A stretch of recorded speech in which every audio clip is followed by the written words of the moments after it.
Welcome, everybody. My name is Helena Weigel-Lopes. I'm a professor at the Universidade Federal do Rio de Janeiro, and we are here for the first talk of the day of Section 9, Dynamics. It is a pleasure to introduce Professor Romain Dujardin. He is professor at the Sorbonne Université since 2016, and his field of research is complex dynamical systems and geometry. He was a junior member of the Institut Universitaire de France from 2016 to 2021 and is currently an honorary member. He is a member of the board of the Bulletin des Sciences Mathématiques and currently serves on the board of communications of the MS and of the Journal of Modern Dynamics. And he will speak today on random algebraic dynamics in complex dimension 2. Romain, you have the floor. So thank you very much for organizing this ICM session in Jerusalem.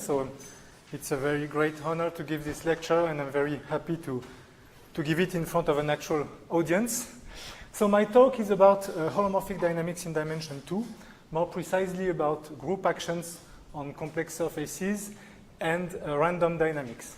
So it was actually not the topic of my proceedings paper, which deals with more somehow central questions in holomorphic dynamics, but I thought that this topic of group actions was better adapted to a general dynamics audience. And as you will see, some of the results I will present have a flavor of homogeneous dynamics.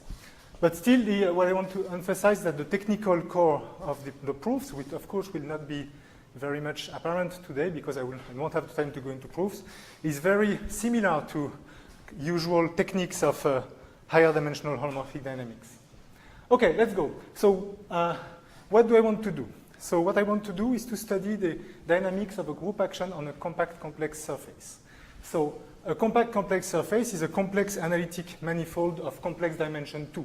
So it means dimension 4 over the real number. So this will be dynamics in dimension 4. And I consider a group of holomorphic diffeomorphisms of X, so group of holomorphic maps with a holomorphic inverse. And my goal is to describe the dynamics of the group on this surface. So everything I will discuss today is part of a series of papers with Serge Cantat, which appeared in the last few years.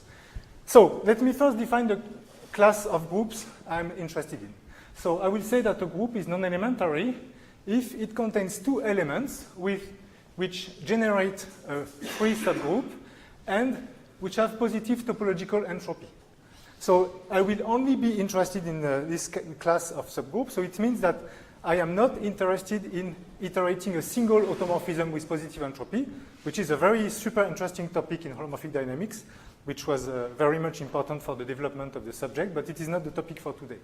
And also, I am not interested in zero entropy dynamics, which covers, for instance, the projective linear action on projective space. So that's zero entropy. This is not for today.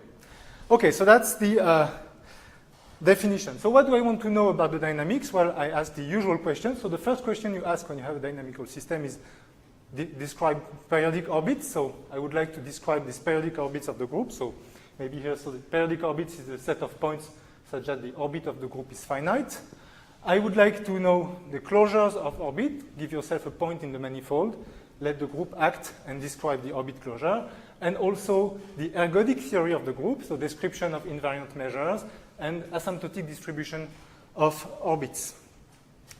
Okay, so let me start with the first non-trivial statement. So it's a rigidity statement which may look surprising at first sight if you don't know about complex geometry. So that's the theorem.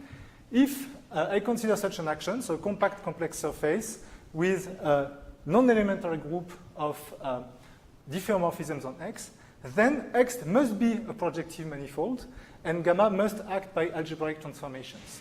So it means that X is defined in a certain set of affine charts by polynomial equations, and the elements of the group act by polynomial transformations. So that's instead of diffeomorphisms, we talk about automorphisms on X. So that's a big difference with smooth dynamics. We have this rigidity.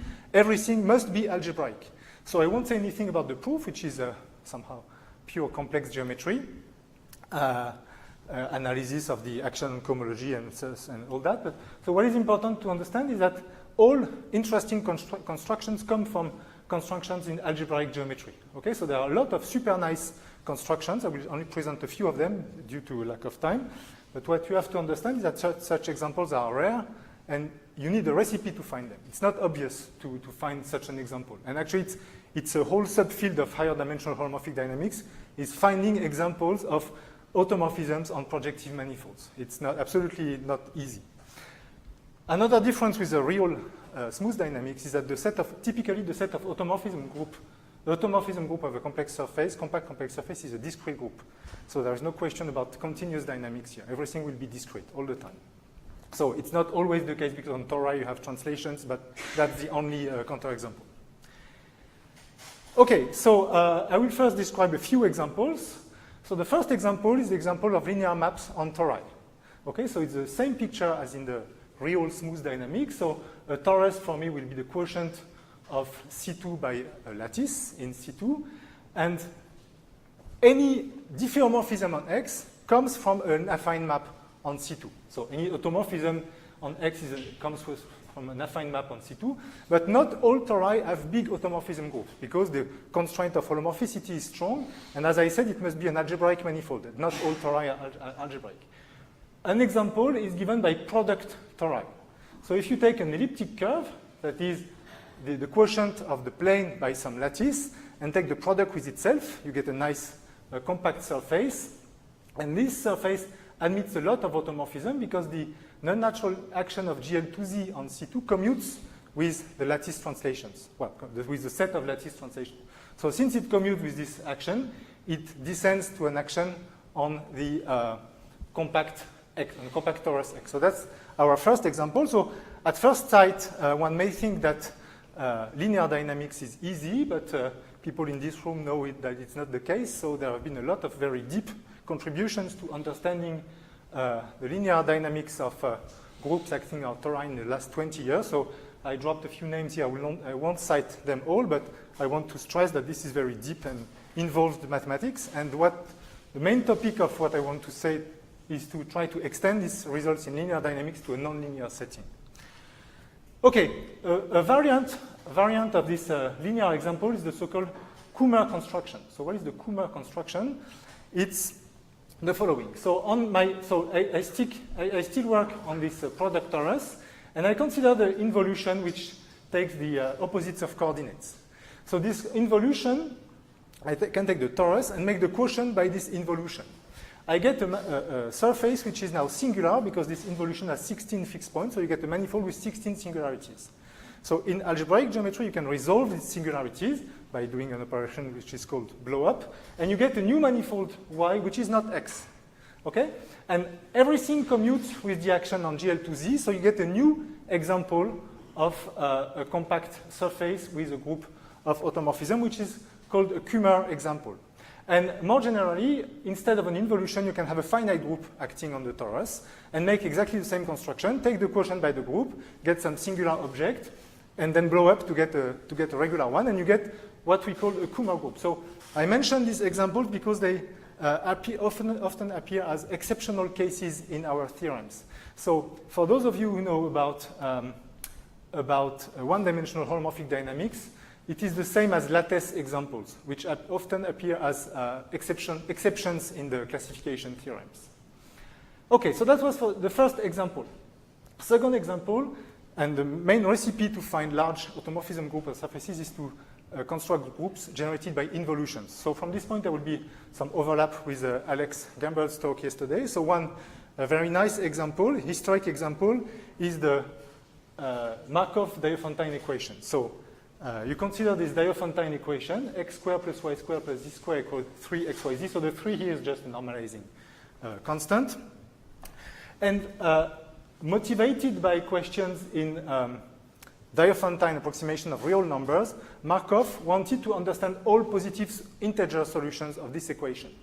And what he realized is that you can actually find all possible solutions starting from this obvious one, 1, 1, 1, and applying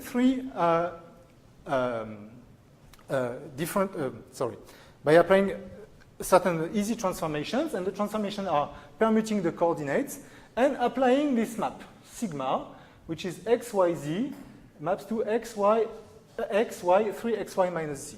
So it's an involution. You can check it by just doing the calculation.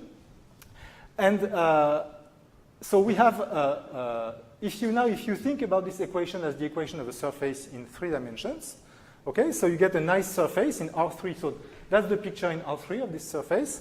But you get a nice surface in C3, okay, which is equipped with a big group of transformations, okay? So I define the sigma z, and of course you can also define the sigma x and sigma y acting on the first and second coordinates. So if you think geometrically, it's very easy to understand what this sigma z is. So the main property of this equation is that it has degree 2 with respect to each coordinate. So if you freeze x and y, and look at this as an equation in Z, you have 2 solutions. Typically, you have 2 solutions, and a very simple relation between the 2. You know the sum of these 2 solutions, right? So if you know one, you know the other, and this involution sigma Z exactly this transformation which exchanges the 2 solutions. And of course, you can do the same by slicing in the parallel to the other axis. Okay, so this is the Markov involution. So by a small miracle of pure mathematics, it turns out that this equation appears in many, many different branches of mathematics, in particular in low-dimensional topology. So I won't be precise here, but it is an example that appears in many different instances. So we are happy. We have a nice example to play with. The trouble is that it does not fit into our context. And the trouble is this one. I said I want a group of diffeomorphisms on a compact surface. So first, this surface sigma is not compact in C3. So to make it compact, you compactify it by adding point at infinity. So you, instead of looking at this surface in C3, you look at it in, say, in some projective space. And you get a nice, compact, smooth surface. The trouble is that the involutions sigma, they do have singularities at infinity.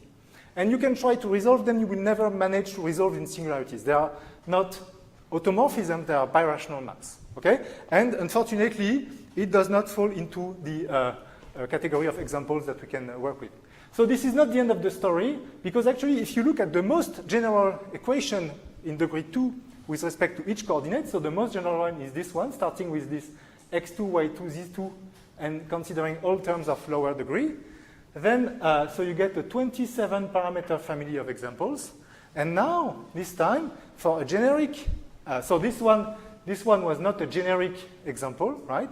But now, if you consider a generic example in this family, then you get a nice surface with a group of automorphisms. Okay?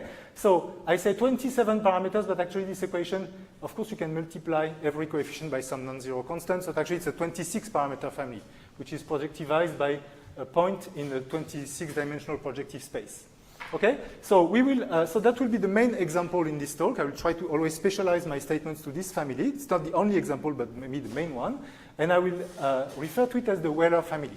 And as I said, since it has degree 2 with respect to each coordinate, you have these 3 involutions which generate a big group. So to make this precise, so here's a proposition which is mainly due to Wehler.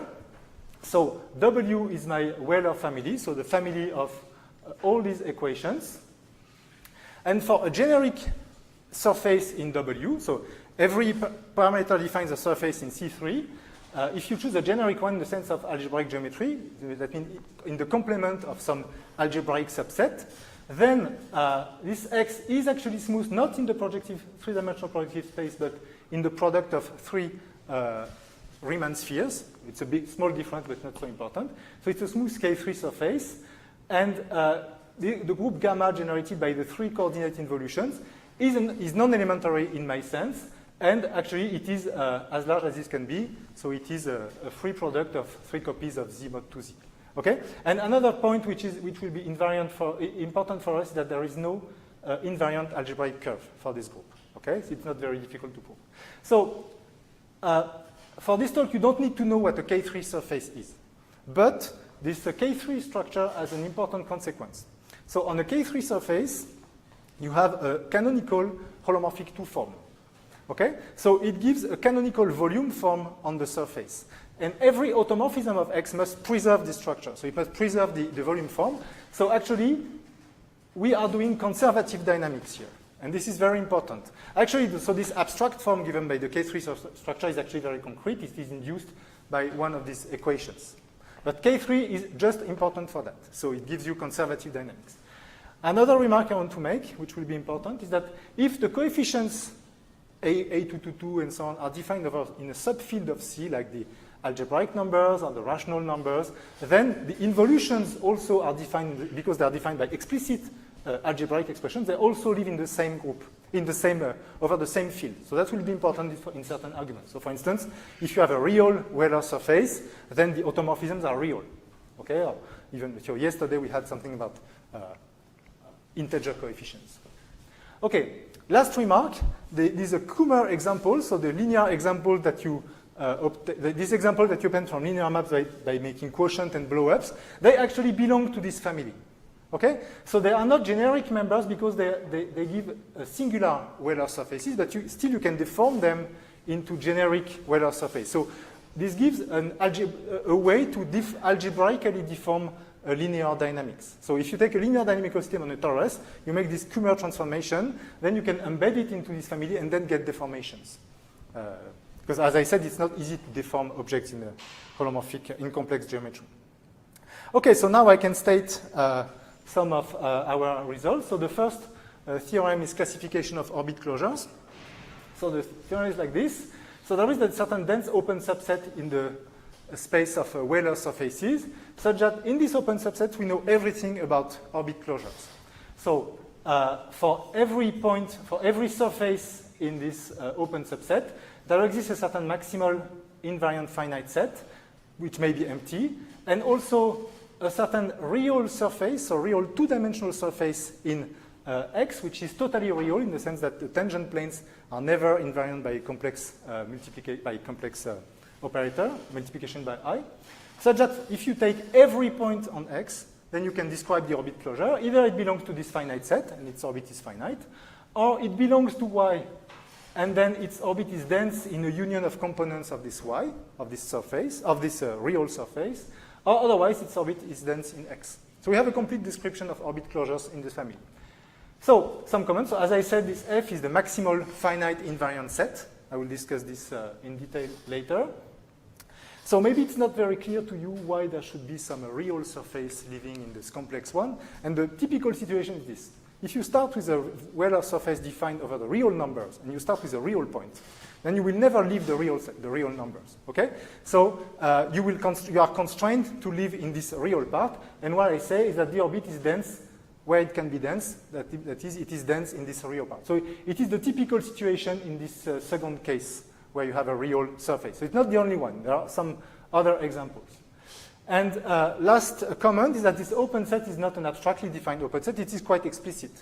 It is an open set. So it is not an algebraic open set. It's not Zariski open. But it is locally defined by a finite set of real analytic equations. Okay? Which it is almost explicit. So a complicated equation, but in principle you could write them down. Okay? So it's a very large open set, analytic open set. So that was for orbit closures.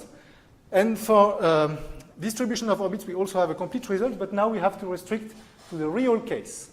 So now, same statement, there is a dense open subset in the set of real Wehler surfaces, so that for every point in this sense, again, you have this maximal invariant finite set F. And now if you take any point, any real point, every point, then either it is in this finite invariant set, or it is equidistributed in the real set. So not exactly in the real locus, but in the union of components of the real locus, because the group action may not be transitive on these components. So again, we have a theorem which is we have a complete description of asymptotic distribution of orbit. But what do I mean by asymptotic distribution here? I mean that, so you have these three involutions, and what you do is you define a random process by picking at random independently one of these three involutions. You make a word in the group, you take the product of this random elements, so you make a random walk on the group, and then you average, take the empirical measure over the orbits by the action of this random walk. And this converges to the natural volume induced by the K3 structure. Okay, so two comments, one conjecture before making comments. So we expect that this is also true for the complex numbers, but so far we cannot prove it. Okay, so two comments. So first comment, the orbit closure is purely theorem is purely topological, but as usual in dynamics, the proof requires a fair amount of ergodic theory tools. Okay, so it's not the proof is not purely topological. And second command, this equidistribution theorem is only for real numbers, but the proof is actually complex. Okay, so the proof really uses holomorphic dynamics. So I'll try to explain how it works, depending on time. Okay, so maybe it's time for a little recap. So what we have done so far is define the class of objects we want to study, so these non-elementary groups on compact complex surfaces, give a few examples, so linear maps, Kummer examples, and the Wehler examples, so there are other ones, but I don't have the time to describe, and explain what our results, so we have some general results, what they say for this example. So what I want to do in the remainder of the talk is put this result in the proper context. So try to state the general theorems for general actions on compact surfaces, and also try to give some ideas of the proof. Okay, so the first thing you do when you have a holomorphic dynamical system on a complex manifold is look at the action on cohomology. So here there is no complicated cohomology involved. I'm just thinking about the usual theorem cohomology, okay, which is a finite dimensional vector space over the complex or the real numbers. So if you have a diffeomorphism on X, or an automorphism of X, induces a certain linear map on this cohomology, okay? And for instance, in the Wehler case, you can make all the calculations. This is completely explicit. So every F induces some F star acting on the cohomology. So actually, the only cohomology which is interesting here is the middle dimensional one. So H2, so this 2 here is a real 2. So it's a cohomology of a middle dimensional cohomology in this 4-dimensional manifold. So this is the only cohomology we have to look at. And actually, the structure of X, so this complex structure, projective structure, induces a lot of structure on this cohomology space. Okay, so I don't have the time to be specific here, but the key word is Hodge theory.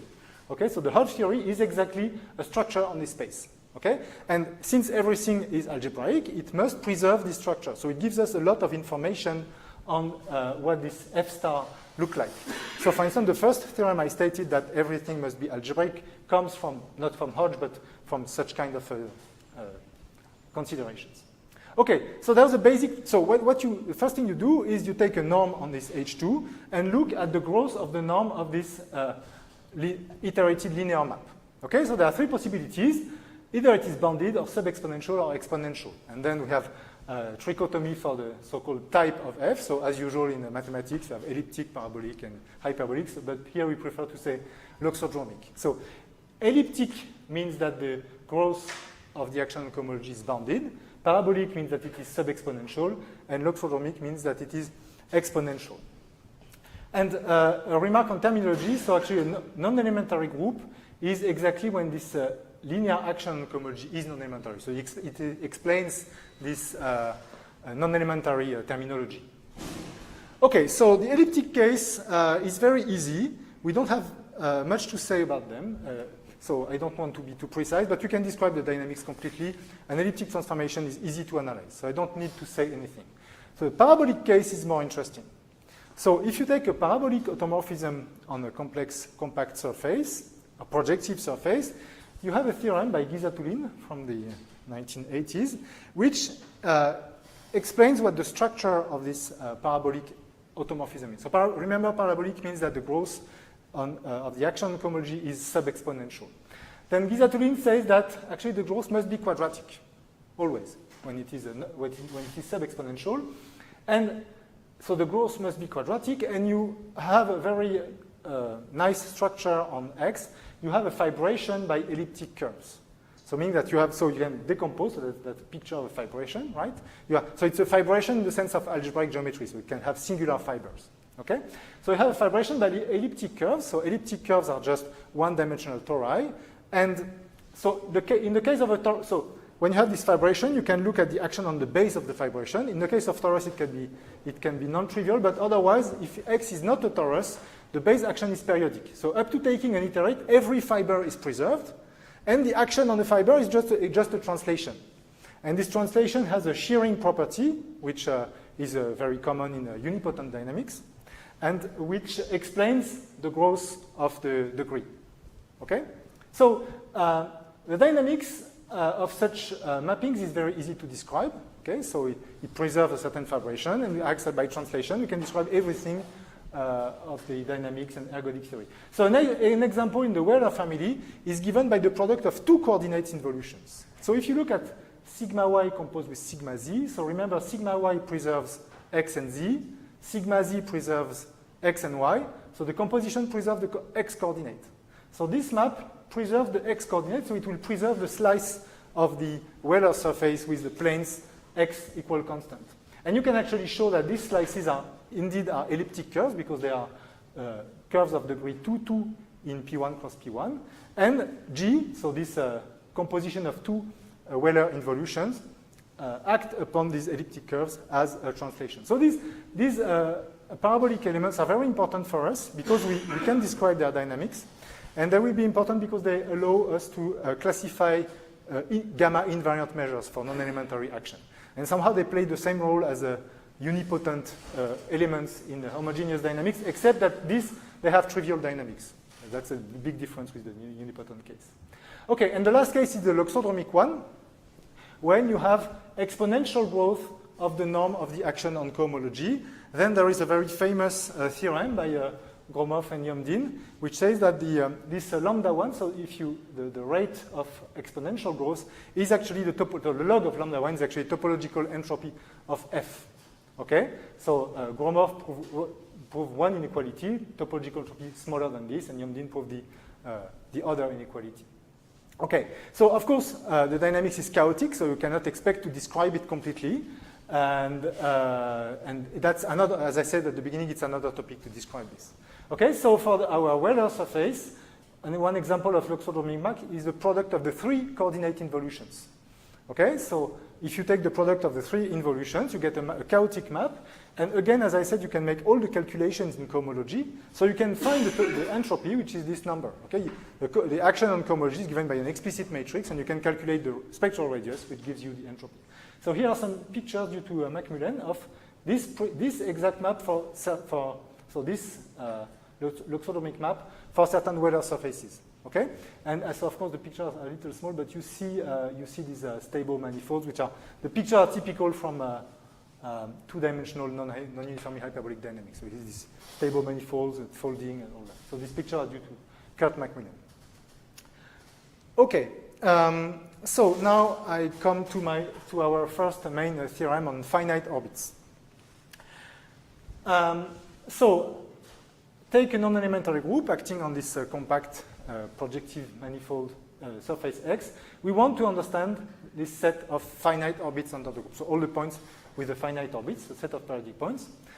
An easy first example is the example of linear maps on tori. And it's very easy to understand what these finite orbits are. Actually, they are the set of torsion points of the torus. Because, so if you remember all these examples, all these mappings are given by linear map with integer coefficients. Okay, so if you take a rational point on the torus and you make this linear map act on it, then the denominator does not grow and you stay in a finite set. So it gives you a periodic orbit. So these linear map on tori, they have plenty of periodic points. So they have a dense set of periodic points, all points with rational coordinates on the torus. And more generally, of course, the same holds for Kummer groups, because they are just not conjugate, but they are essentially the same as linear maps. And our first main theorem is that these are the only examples with a large set of periodic points. So that's first theorem. So you take a non-elementary group, as usual, acting on X. And now I make two assumptions. First assumption, I assume that everything is defined over some number field. Okay, so there is some arithmetic argument involved here. And also, so that gamma contains a parabolic element, so kind of a unipotent element.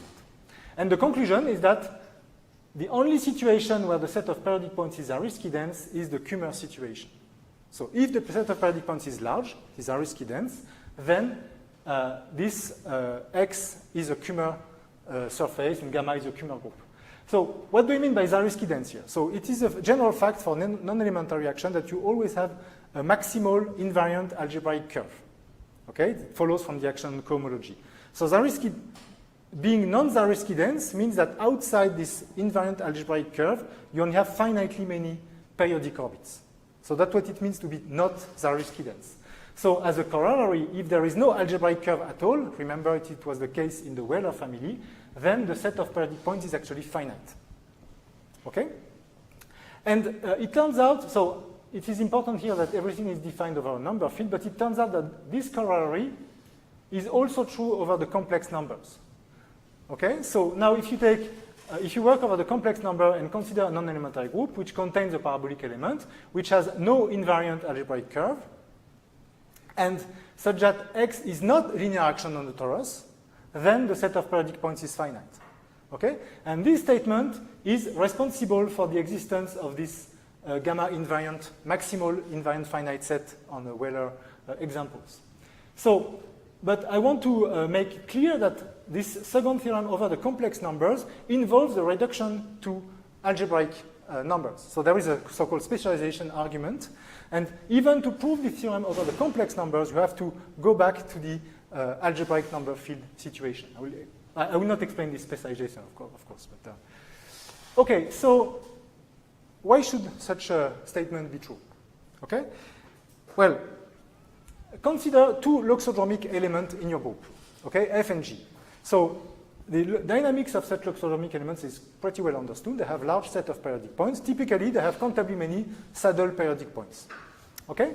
Now you have these two, so this was proved by these people here. Now you take, of course, if you have a point which is periodic under the full group, it must be periodic under F and periodic under G. So the set of gamma periodic points is contained in the intersection of these two countable sets of periodic points. Now if you take two countable sets on X, there are no reason to have even non-empty intersection. Okay? Typically, you expect that there is no intersection at all. So you should expect that if this intersection is infinite, then something special happens. Okay? And this situation has been studied a lot in arithmetic geometry and in arithmetic dynamics, and it was named by Zanier an unlikely intersection problem. Okay? So it is very unlikely that the intersection of these two countable sets is infinite. And actually, people have been studying this question in arithmetic dynamics a lot, in simpler situations. For instance, there is this theorem by Becker, De Marco, and Yuan Zhang, which is about the case of one-dimensional polynomials. So if you take one-dimensional polynomials in the plane, viewed as dynamical systems, and if they have infinitely many periodic points, then they have the same Julia set, and they must be related by some algebraic correspondence. With Favre, we proved the same theorem for polynomial automorphism of C2. So in our setting, the approach is the same.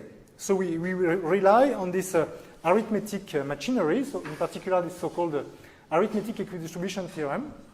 And the way we use it is this arithmetic equidistribution theorem is a way to get from the information about the existence of infinitely many periodic points to a gamma invariant measure.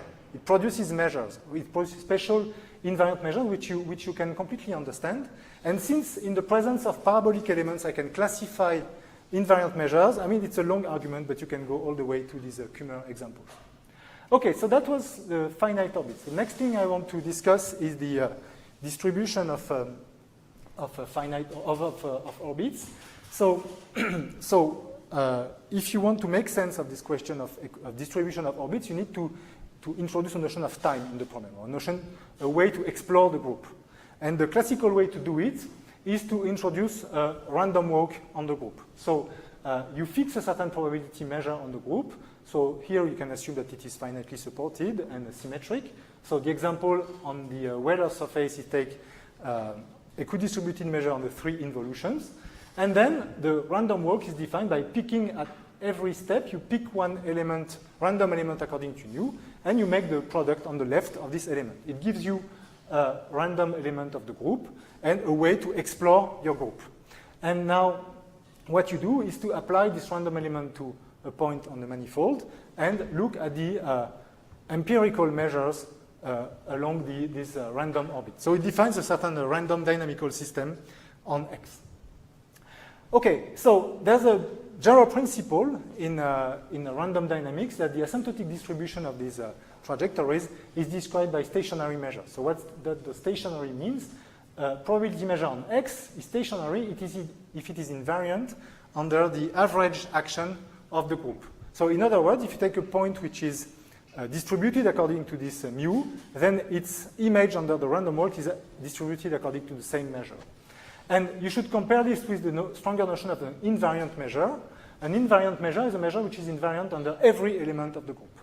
And so Furstenberg introduced this notion of stiffness. So a random dynamical system is stiff if the opposite implication holds. So every stationary measure is invariant. It's supposed to be, so it is a rigidity property of stationary measures. And he conjectured that certain linear maps on the torus have the stiffness property, which was proved by Bourgain, Furman, Lindenstrauss, and Moses.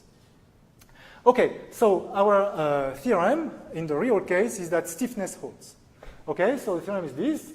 You work over the real numbers, so you take a surface and a group which are defined over the real numbers, and I make two assumptions. I assume that there is a smooth volume which is preserved by the group, which is the case in the Wehler situation, and there is no invariant algebraic curve. Okay, then stiffness holds. Every stationary measure must be invariant. If in addition you have parabolic elements in the group, you can classify all invariant measures, so you can classify all stationary measures. So if you have a parabolic element, you know that every ergodic stationary measure is either finitely supported or the restriction of the invariant volume to a union of components. Okay, so conjecture, same as before. We expect that this is true over the complex numbers, but we cannot prove it for the moment. And a comment, same comment as before, the proof of this theorem uses a complex argument.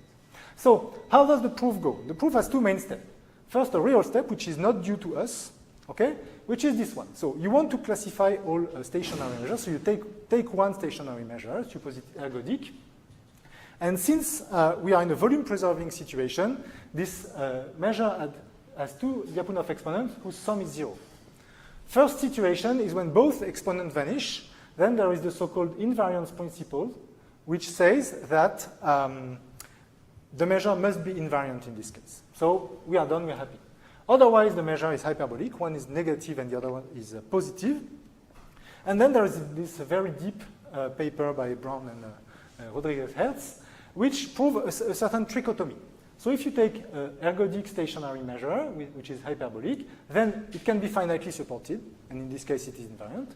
It can be the ambient volume, or maybe the volume restricted to some invariant subset, then it is invariant, or a certain unlikely phenomenon happens.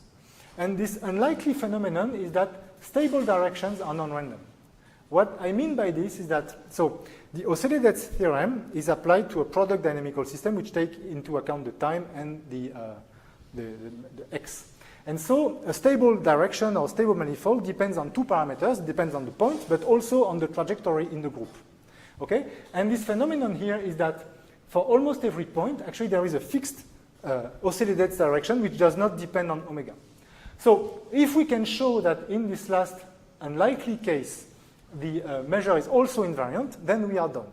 And this is exactly what we do, but by using complex arguments. So what we prove is a theorem about stationary measures over the complex numbers, and the statement that if it has this non-randomness property, then it is invariant. That's the theorem.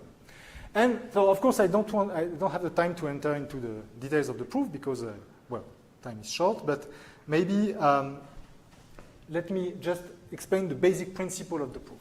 So the basic principle is to connect this infinitesimal information to the action on cohomology. So we have to go all the way from infinitesimal information, stable directions are non-random, to action on cohomology. How do we do this? So the logical chain is something like this. You start with the stable directions. Attached to this stable direction, there is a local stable manifold. And you can globalize this local stable manifold to get a global stable manifold, which actually is an entire curve. It is an image of C in X. And it is a very useful fact in holomorphic dynamics that when you have an image of C, it has a so-called positive all-force current, which is associated to it. Okay, so there is this all-force construction which produces a current for you. And this current has a cohomology class. Okay, and we can analyze, so we can completely understand these cohomology classes because on the H2 we have a random product of matrices, and we know everything about this kind of a random product of matrices. Okay, so that's actually the logical steps of the proof, going from infinitesimal information to global information, and that's a very important principle in holomorphic dynamics, where you expect that the action on cohomology well, constrains the Lyapunov exponents and all. Okay, since I have a little bit of time, I can also say a few words about the equidistribution. So actually, I lied a little bit. I said that if you want to know everything about equidistribution, you need to know stationary measure, but it's not enough. Because it is true that the asymptotic distribution of the orbit of a point is distributed along a stationary measure, but it could be a non-trivial convex combination of the volume and some finite orbit. Okay? And if you look at so that's the same theorem as before. If you look at this theorem, there is no convex combination here. Okay? I just say that the limiting measures starting from a point are of pure type. Either they're atomic, if you start with a point in this invariant set, or it is the volume. So we have to show that, so what we have to show is that if the orbit of X is infinite, then actually the limiting measure gives no mass to this maximal invariant set. So there are classical techniques for this, which are due to Eskin, Margulis, and Benoit Quint. So the key name here is Margulis function. And so what you have to do if you want to prove that the limiting measure gives no mass to F is that the invariant finite set is somehow repelling on average. And there is a difficulty here is that we don't know exactly what is the size of this invariant finite set. So this arithmetic equidistribution theorem is not effective. So we have no idea of the size of this invariant set, so we cannot just say, okay, we fix the invariant points and we select the parameters so that they are repelling. It does not work like that. So what we have to do is actually to deal with all possible periodic orbits at the same time. Okay? And for this, actually we don't only deal with periodic orbits, but we deal with all possible points on the manifold. So actually the key point is this so-called uniform expansion property, which is this one. For every x in X and every tangent vector, unit tangent vector, it should be a unit one here, then there exists a constant and some iteration so that on average, the norm of this vector is expanded by the dynamics. And what we show is that this uniform expansion holds on an open and dense set of Wehler surfaces, both in the real and complex setting. And this gives the, this pure type in the limiting measures. Okay, and again, the proof uses some ergodic, use ergodic theory, and in particular, it uses this theorem here, that if you have non-randomness of stable direction, then you get a special phenomenon. Okay, so I will stop here. Thank you for your attention.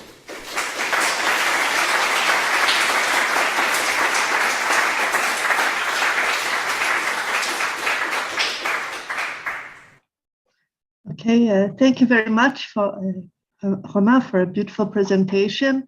Unfortunately, we don't really have opportunity for questions through the Zoom, but all participants are welcome to use the Discord server that the ICM set up to ask their questions, and Professor Dujardin is online to answer questions through Discord.